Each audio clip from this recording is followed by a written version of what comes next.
The 3 biggest mistakes people make on the ketogenic diet and how to fix them. Discover the difference between dirty keto and clean keto to keep the weight off and succeed in the long term. Most people are doing keto wrong. The ketogenic diet, when it is properly formulated, can and should be sustained over the long term. In order to do that, you need to be consuming foods that feed the microbiome, the billions of bacteria that live in your gut, that are inherently healthy for you, and are anti-inflammatory. The keto diet, when properly formulated, fulfills all these requirements, but there are common pitfalls most people fall into. The reason why most people fail at keto in the long term is due to the fact that how and what they are eating cannot be sustained very long. Note, this article is 3,030 words. If you want the simple supplementary checklist and quick start guide to keto and fasting as a PDF download, get it right here. It's free. Dirty keto versus clean keto. The human body is a miraculous self-healing machine, but those self-repair systems require a nutrient-dense diet. Joel Fuhrman. Most people, when they first start eating keto, use an approach I call dirty keto. A properly formulated ketogenic diet should have high fat, moderate amount of protein and low carbohydrate intake. Most people get this intellectually, but the practical application of it oft falls short. This is why many people will start off getting their macros on target, but after 2 or 3 weeks are absolutely starving, no matter how much fat they eat. There are many reasons why this happens, and one of the most common reasons is that your microbiome is starving, and it will direct all your attention to lusting after pizza, or burgers, or both. Enter the binge. The carb coma. The falling off the wagon. And the feeling of failure once again. This is how most of the weight loss industry works. Dirty keto is no exception. The weight loss industry is rigged to keep you on the yo-yo routine so that you're constantly buying more stuff and feeling like you're not good enough. You might get a quick win, but the weight always comes back because you have not been taught the skills to keep it going on your own. Have you ever thought, I'm not good enough? Have you ever worried that there will never be an after photo? That someone having a body you are proud of is not in cards for you? I work from a different vantage point. I always start with the premise that your body wants to be healthy, no matter what label you have been given. Essentially, dirty keto is what is commonly available in the market right now. It is when people will eliminate all carbs from their diet, including vegetables, and then proceed to eat equally nutritiously devoid toxic garbage. I may be breaking some hearts here, but you can't just eat bacon, lard, and greasy burgers forever. Dirty keto is a substitution of one bad habit for another. Sure, getting rid of processed carbohydrates is awesome, but substituting it only for bacon, butter and burgers is not. Reducing your carbohydrate load has a direct impact on mortality, but are you really going to eat bacon fat fudge as a snack forever? What are we, 6 years old with no executive brain function? How is this a reasonable long-term solution, or considered healthy by any means? Like I said, play the long game. Bacon fudge, butter, and lard all day every day is not taking into consideration longevity or vitality. Yes, macros are important, but so are micronutrients, the minerals and vitamins derived from plants and other living things. On a cellular level, eating a properly formulated, clean ketogenic diet will support enhanced mitochondrial function, reduce ROS that cause oxidative damage, prevent cellular senescence, and increase the production of butyrate, B-hydroxybutyrate. It amplifies autophagy, prevents cellular aging and precancerous pathways like mTOR. Now, if you are a meat eater, I'm not saying you can never eat bacon. Of course you can. And I'm not against bacon and butter, I love them both. But I am always going to look at things from both a practical perspective and from a longevity and vitality lens. Bacon all day every day, which is what a lot of keto experts will recommend, is not a long-term solution for optimal health and vitality. A properly formulated ketogenic diet is primarily plant-based.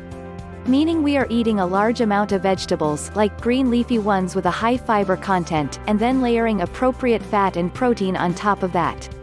What's nice about a clean, ketogenic diet is that vegetarians can also be successful in becoming fat adapted, and also profit from the benefits from a fasting mimicking diet. When you layer fasting along with a fasting mimicking diet, you've hit the jackpot. When we think about playing the long game with your health, we should always be asking the following questions. What are the things I can eat that are anti-inflammatory? What are foods I can create that will nourish and feed my cells? What will help with regular and consistent elimination? What will make me feel good and stabilize my mood, increase my energy, focus, and clarity? How can I keep my brain happy and healthy? The answer, my friends, are your vegetables and your fats. Just like Mom used to tell you. I realize, as someone who spends most of her time educating people about brain health and optimization, that the brain is often forgotten. We cannot see the brain, and changes in function are often not noticed because they are so subtle, and because the way the brain is the way we are. It is immensely difficult to detect changes unless they are severe. It is hard to detect changes in your brain, because you are your brain. We need to be thinking about the brain, and optimizing the brain's performance, because your body, in all its glory, is simply a reflection of brain health and function. One of the ways in which you can protect your brain is by the fuel you feed your brain in order to perform its best. Everything follows the brain. In fact, when we look at your body, all parameters of your body, HRV, blood pressure, respiratory rate, forced vital capacity, grip strength, hormones, lab markers, will give you a good picture of the health and vitality of your brain, too. Hormones out of whack? We need to look at the brain. Overweight? We need to look at the brain. Low energy? We need to look at the brain. Cannot sleep through the night? We need to look at the brain. Poor focus? We need to look at the brain. Mood swings? We need to look at the brain.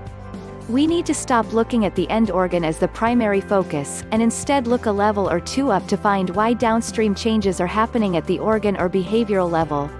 So, when we are talking about the best fuel you need to feed your brain, and therefore your body, we need to be thinking about the best possible foods for lowering inflammation, improving autophagy, removing cellular senescence, enhance energy production with whole, nutrient-dense foods. Because all these things help your brain. We need to be thinking about a clean ketogenic diet. Not dirty keto. Not bacon, burgers, and butter.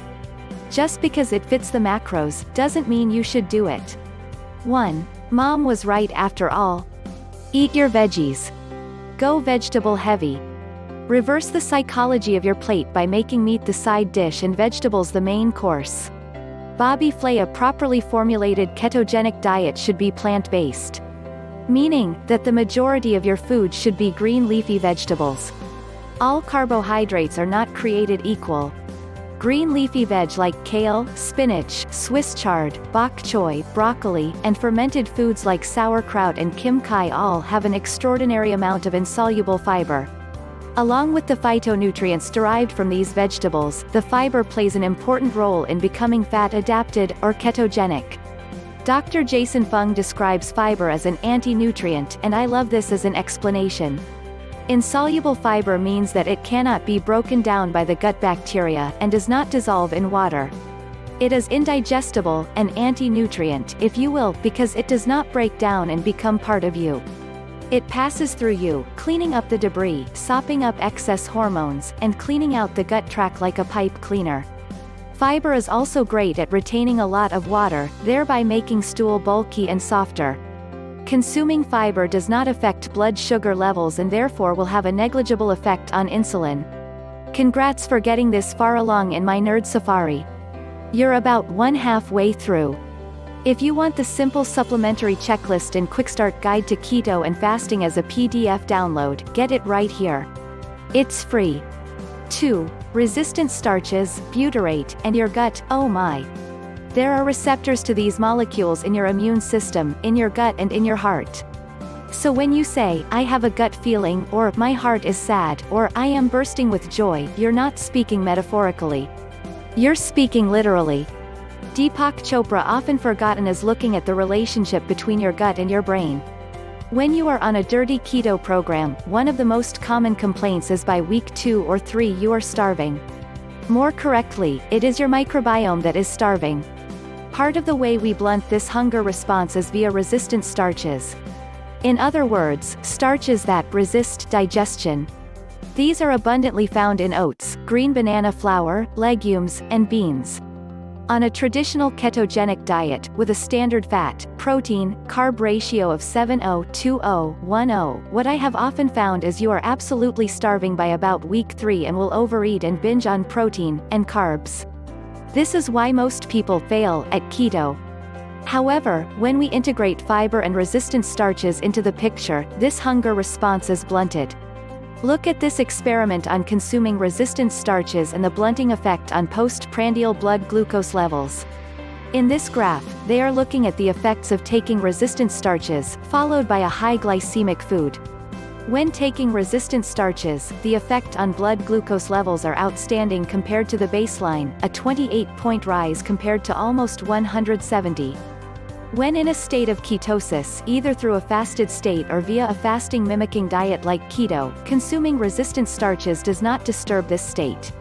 Resistant starches are great for a ketogenic diet, they blunt your hunger response, and also blunt elevated blood glucose levels when carbohydrates are consumed. Part of why resistant starches are so great is instead of being digested, they are selectively feeding the good microbiota in our gut. As these microbiota chow down on the resistant starches, they will produce short-chain fatty acids as a byproduct of their meal. Of particular importance here is the short-chain fatty acid known as butyrate. Butyrate has a whole host of beneficial effects. One important one is decreasing gut permeability. When the lining of the gut is more permeable, we are more susceptible to developing food allergies, food intolerances, and an overall immune system on high alert all the time. Having an increased permeability of the gut has been associated with almost all pro-inflammatory conditions, including most autoimmune conditions, fatty liver, and heart disease. Inflammation is the linchpin to most lifestyle diseases. One of the primary objectives we must look at in any health protocol is to heal the gut. The obvious reason here is it makes digesting food a more pleasant and efficient experience. We all want to be able to eat without gas, bloating, indigestion, or diarrhea. But it is the knock-on positive benefits to our neurology that is of particular long-term importance. The gut has its own nervous system, the enteric nervous system, which has strong communication pathways with the brain and central nervous system. A little nerding out for my neuronerds, developmentally, the enteric nervous system is made from neural crest cells. Specifically the vagal neural crest cells, which is why we have such strong gut reactions to stimuli.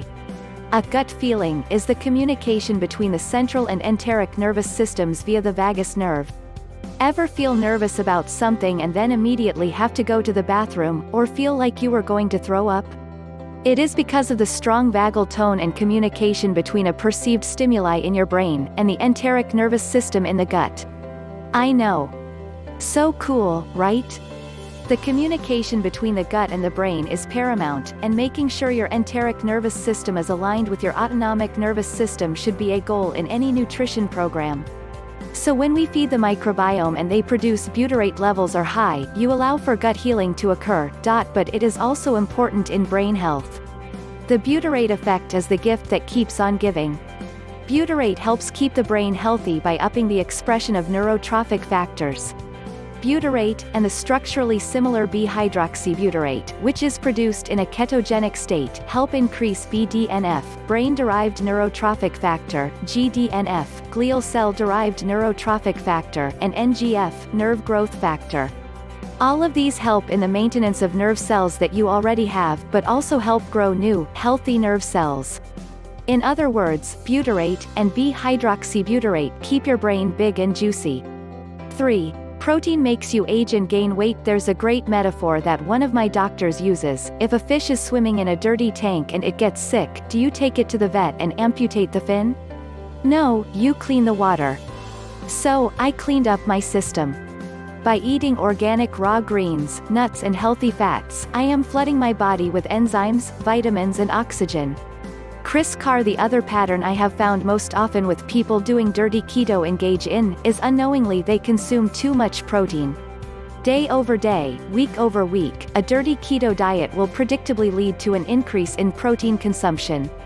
This is because eating protein, if you are not feeding your microbiome, can feel more satisfying than fat, and with time, you want to eat it more and more.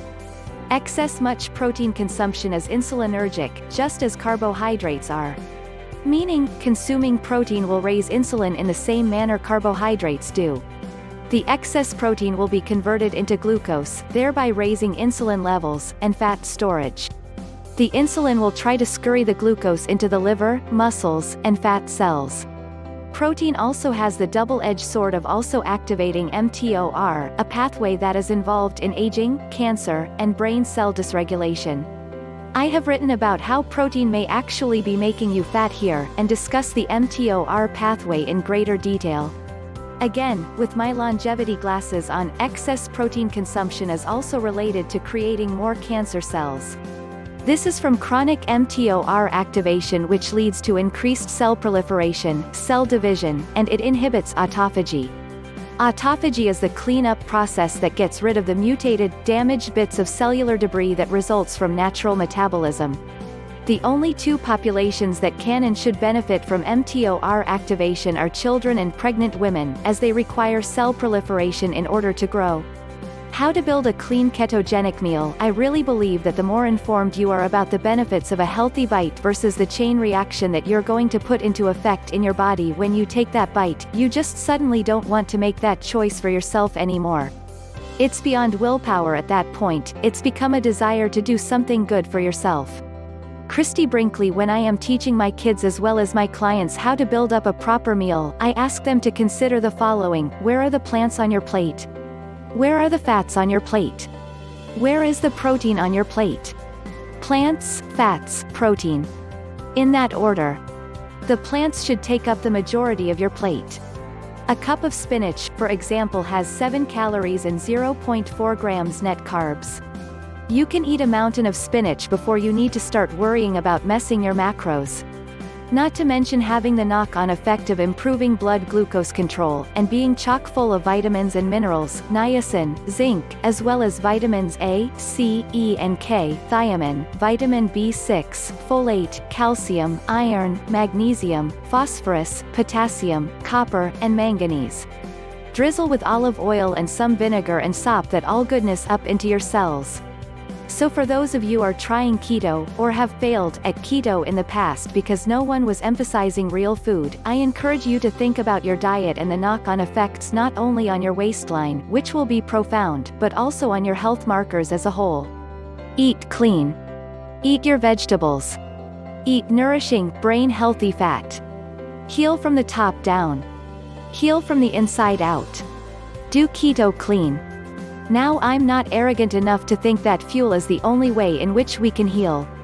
Any doctor worth their salt will also incorporate stress management techniques such as sleep, daily routines, basic movement into any program. But often we need to move the needle somewhere first, and then layer other lifestyle changes at your pace. But eating a clean, ketogenic diet will help you right now, and it will help you over the course of your life. Start small, and learn how to do this first. You got this. Want my quick start guide to the ketogenic diet? Download my quick start guide, including keto superfoods, my fasting checklist, and my restaurant survival guide. Greater than click here to get the guide now. Less than before you go. If you liked this article, click the clapping hands below, and share it with others so they can enjoy it as well.